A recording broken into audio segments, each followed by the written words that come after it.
สวัสดีพ่อแม่พี่น้องFCมื้อนี้มาพบกับช่อง YouTube บ่าวไทยคำเช่นเก่าเช่นเคยพี่น้องมื้อนี้บ่าวไทยคำมาพี่น้องมาแปลงโถงพี่น้องเอ้ยมันน่ะน้ำถังไปหมดนะพี่น้องฝนจุดก่อนพายุฝนจุดก่อนคือว่าฝนน่ะสิมาอีกพี่น้องเขาว่าวันที่4เดือนตุลาคมเฮาที่7คือมื้อนี้หามื้ออื่นเลยพี่น้องเอ้ยบ่าวไทยคำก็เลยว่ามาแปลงโต่งหรือว่าลีน้อยนะพี่น้องยันว่าปลาลงมาแต่พายอีกพี่น้องเอ้ยฝนจุดก่อนหมุนหมดพี่น้องมึงดูพี่น้อง ก่อนที่เขาไปหับส้มคลิปกับผางเด้อเพียงเด้อฝากกดไลค์กดแชร์กดติดตามช่อง YouTube ให้บ่าวใช้คำเด้อเพียงเด้อ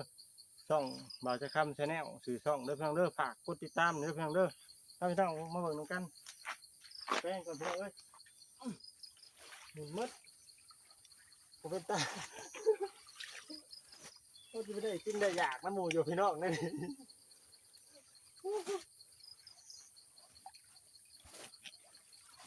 เมื่อยพี่น้องเอ้ย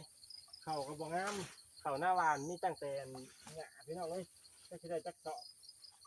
คนได้เห็ดหน้าดำนะแบ่งให้บ่าวใช้คำกินในเด้อพี่น้องเด้อแบ่งให้กินในจัก10 สอบ20 สอบผิวเข่าแล้วพี่น้องเอ้ยปีนี้นะแต่บ่หาเงินซื้อกิน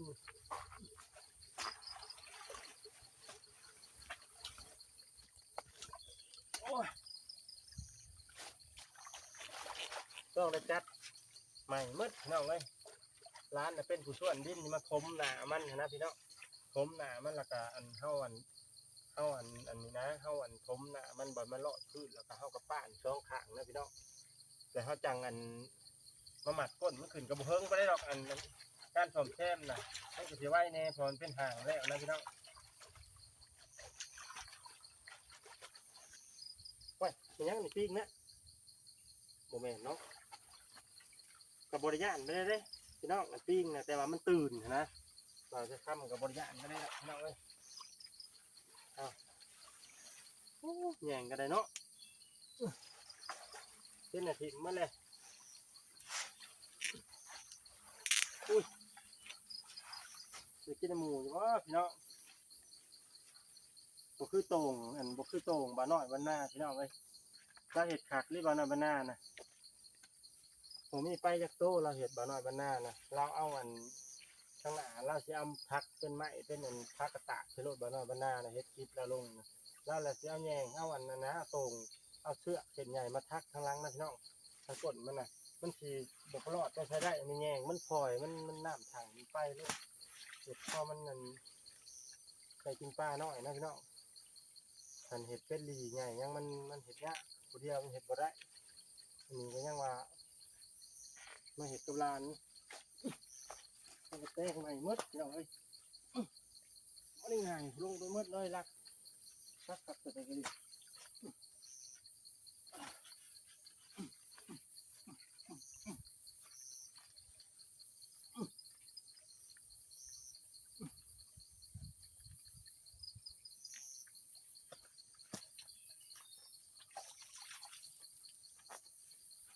เมื่อยดิพี่น้องเอ้ยข้าวเช้าก็ยังไม่ได้กิน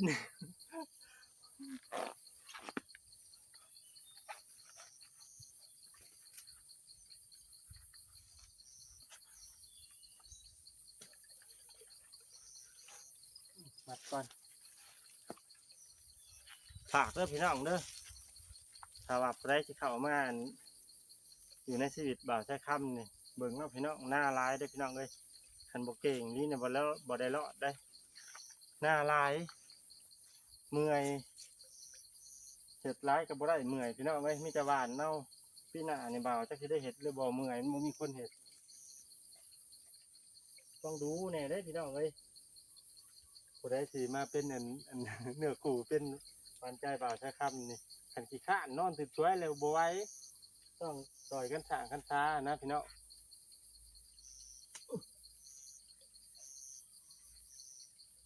ตัดก่อนตัดก่อน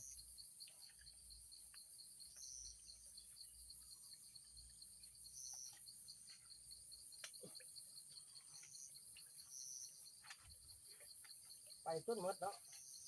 ต้องให้มาขึ้นมาอีกเสื้อเอามาทิ้งบริอยู่ได้ตรงนี้มาเนี่ยมันอีหอบจอง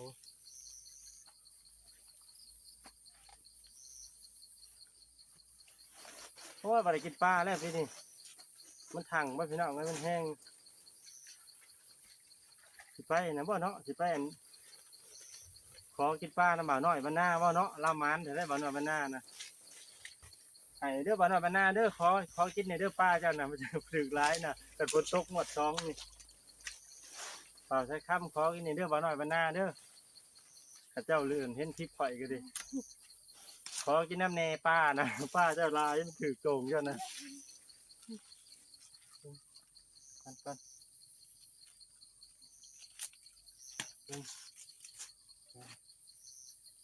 เต้นนี่ก่อนครับเต้นนี่ก่อนที่มาชมนี่ตักมันโน่นนี่ที่จังไว้ทั้งกระมัดทุกก้นขึ้นมามันก็แล้ว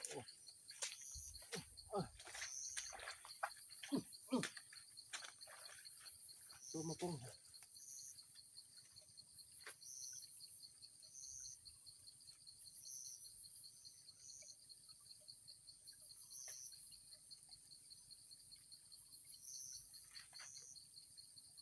เนี่ยพี่น้องก็เห็ดนะ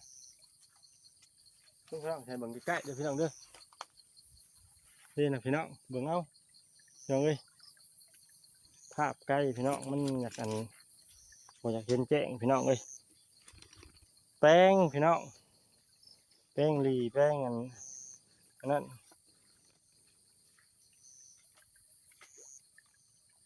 ขั้นตอนแป้งจะบริง่ายได้พี่น้อง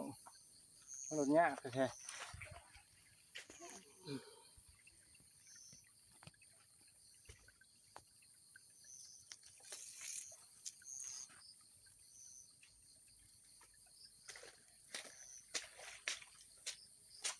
นี่ครับเดี๋ยวข้างหน้ามันเอาแม่นเลยถ้าใส่เลยห้ามมันมันยังเหลือไว้เอาไปก่อน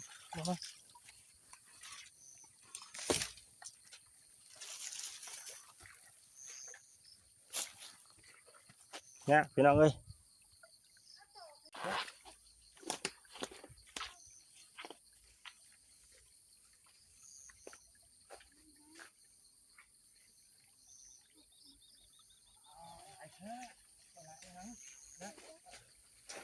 มันเกิดเลย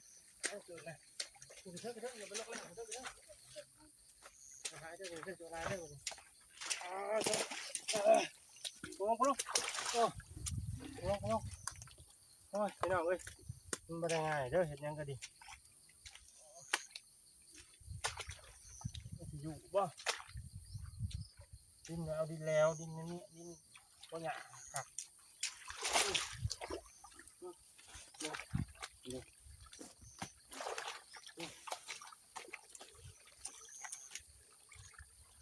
เห็ดหลีเดือดชีวิตพี่น้องก็มันรู้ไปมดแต่ก็เลยมาแป้งใหม่ก็พันหนึ่งเขามาจะแบบปลาลงอีกมันมีคือกี่เนี่ยคือไปจุดที่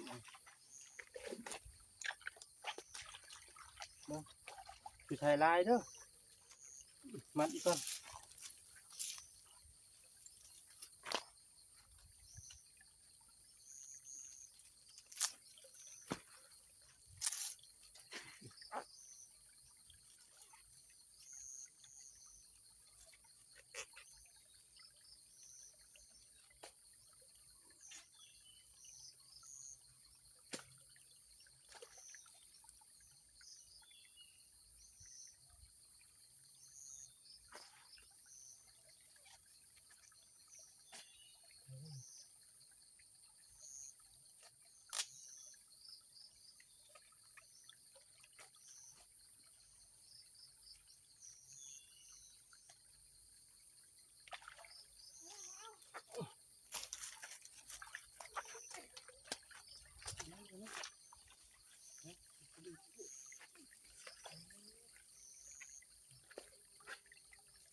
แม่นดู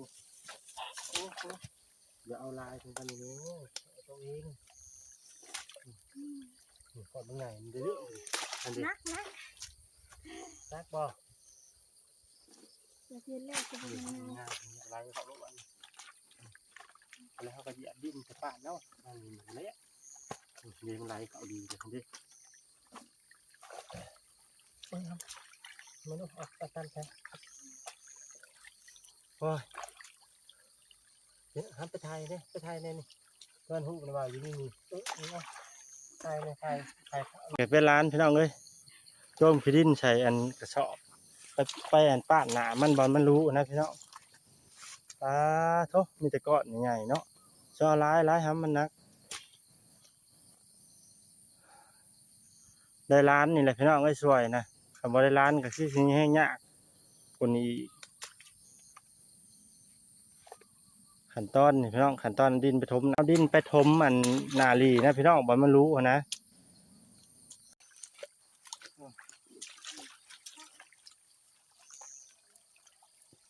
ไม่ขั้นตอนอันเอาขี้ดินมาเปิดหนามันพี่น้องมึงรู้แย่งกับพี่น้องเลยขาดมันเลยพี่หนาถึงจะซื้อใหม่ขณะเห็ดหน้านะแต่ไม่ได้เห็ดหน้ากับสียาเลยพี่น้องแต่ซื้อขณะเห็ดหน้าเนี่ยเมื่อยไม่ได้พม่านดอกคนมาลายเอื่อยกับไปกรุงเทพนะพี่น้องขาคนพร้อมเพียงกันจังเห็ดหน้าดำพี่น้องเลยเห็ดกูเดียวมันเมื่อยเห็ดหน้าหวานก็เมื่อยมันยากบาดเกี่ยวได้พี่น้องแถมยังมาเห็ดอันแน่อื่นนี่เขาไม่ได้เห็ดแต่อันอย่างเดียวนะพี่น้องทางสวนมันในก็มีอยู่ที่นี่มันยากลายก็ที่ได้บลายเราพี่น้องเลยมันเกี่ยวอีกเกี่ยวกันยากด้วยพี่น้องจะจ้างคนเขาบริจาคมาได้นาหวานมันนะมันเนี่ยนะพี่น้องมันยากเกี่ยวยากไม่ยาก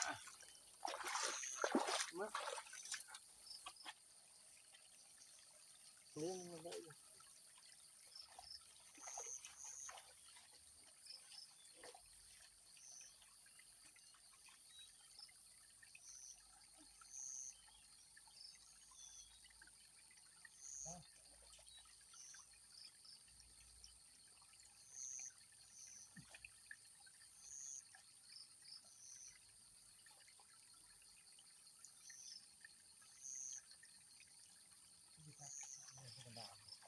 จากเรื่องอันนี้ก็ตั้งใจอยู่ติดติดภาคมันจะเข้าต้องนะน้ำคืออุ่นเด้ อิ่มแล้วลงครับเยอะลงเลยเยอะเลยนะหนึ่งใบมันเลาะที่มันไหลเขาโลดบาทนี่ปลามันก็เขาเยอะเลยนะคนในหนึ่งมันก็เขานะงานมันลงนะมันลงมาแต่ท้ายลี่เขาหนีลูก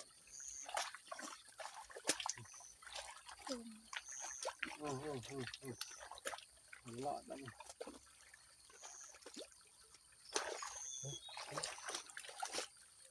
เอาตัวเอาส่วนมาไปเสียบดินแค่นี้เสียบอยู่ข้างหน้านี่ลูก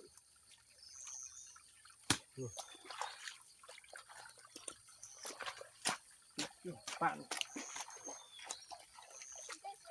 เนาะไหน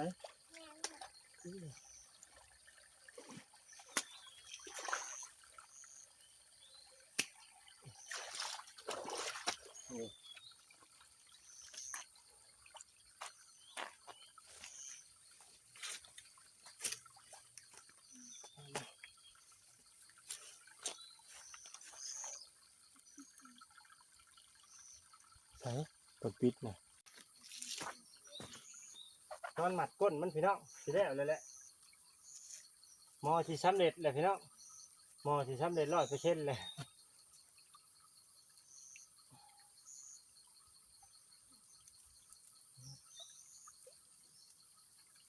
หมัดก้นมัน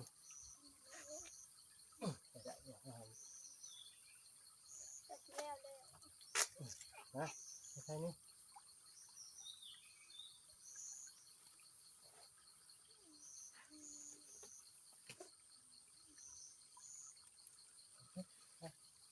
มันมีอีกว่าล็อก เอา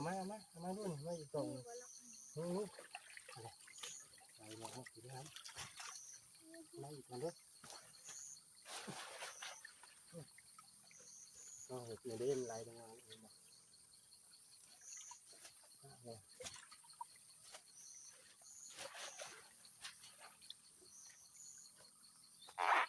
ช่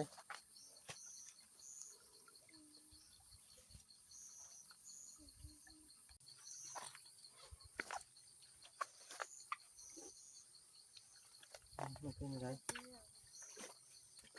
ไม่หมดแล้วที่จะถูกนี่นั่นอย่างไร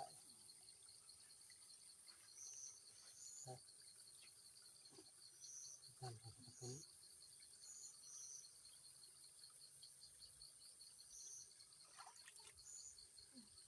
เป็น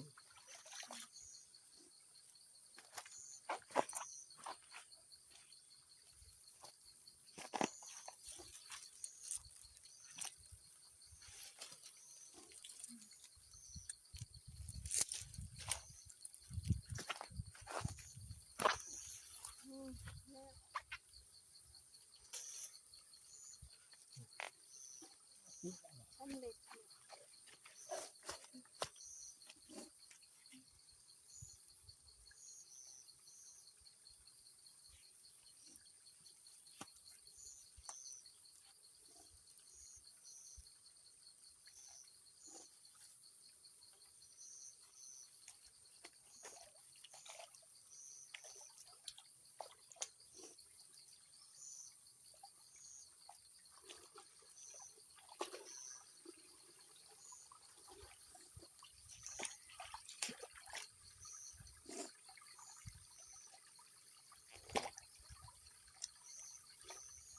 ก็สิแล้วพี่น้องเอ้ยบ่ได้ง่ายบ่เหยียบนะมันสิรู้ว่าเหยียบแล้วหน้ามันน่ะมันแล้วนะมันสิอย่างยับลงดิน ก็สิแหละ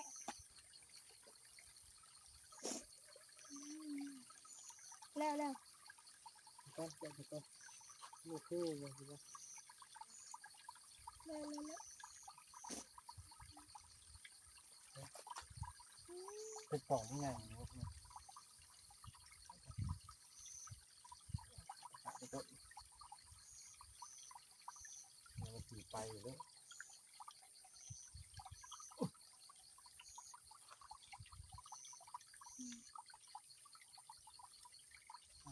สูงต้นนี้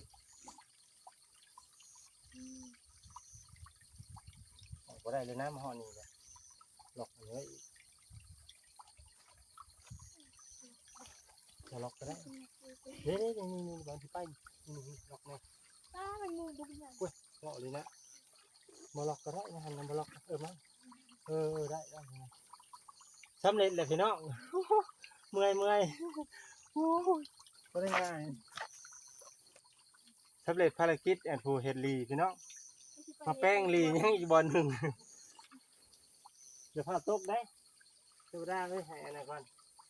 เห็นแล้วซะก่อนพอได้ป้านกินมันโอเคนี่ ป้า เดี๋ยวก่อน เร็วเลย เอาเลย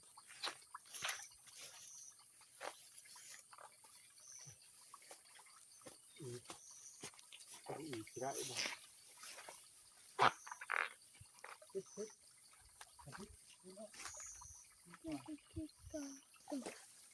ใช่แล้ว ขั้นตอนอืบ ตอนอื่น ใส่แล้วโอ้ยตัวกล้องมันอีกวะ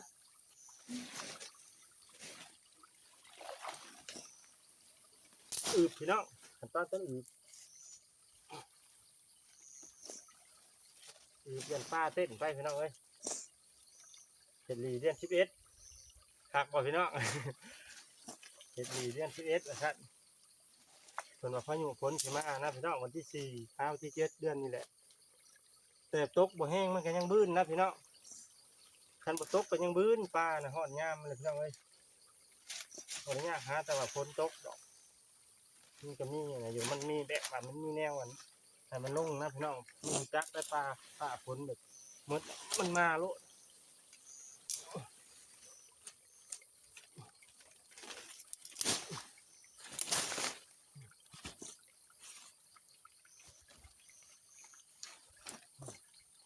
ไป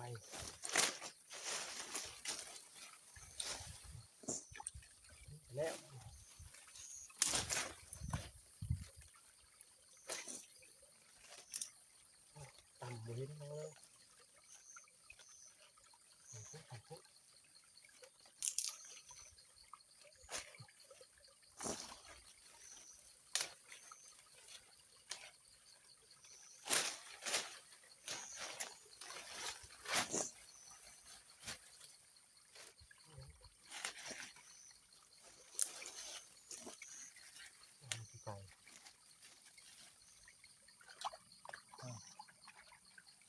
ดิพี่ชายสำเร็จภารกิจพี่น้องมันเด้อพี่น้องเด้อถ่ายคลิปปลาทำกันพี่น้องสำเร็จภารกิจมันพี่น้องอ๋อกดปิดคลิปสบายดีพี่น้องสบายดีเย้พี่น้องเสร็จภารกิจเห็ดอันลีพี่น้องมาแปลงฝากเด้อพี่น้องเด้อฝากกดไลค์กดแชร์กดติดตามช่อง YouTube บ่าวใช้คำ Channel เด้อพี่น้องเด้อชื่อช่องกับบ่าวใช้คำ Channel แล้วก็ช่อง TikTok วัยรุ่นสร้างพันธุ์พี่น้องแล้วก็เฮ็ดพี่น้องเจ้าชายใช้คำเพิ่มพูนศัพท์พี่น้องเลยเพิ่มพูนศัพท์เจ้าชายใช้คำเพิ่มพูนศัพท์ฝากเข้ามากดไลค์กดแชร์กดติดตาม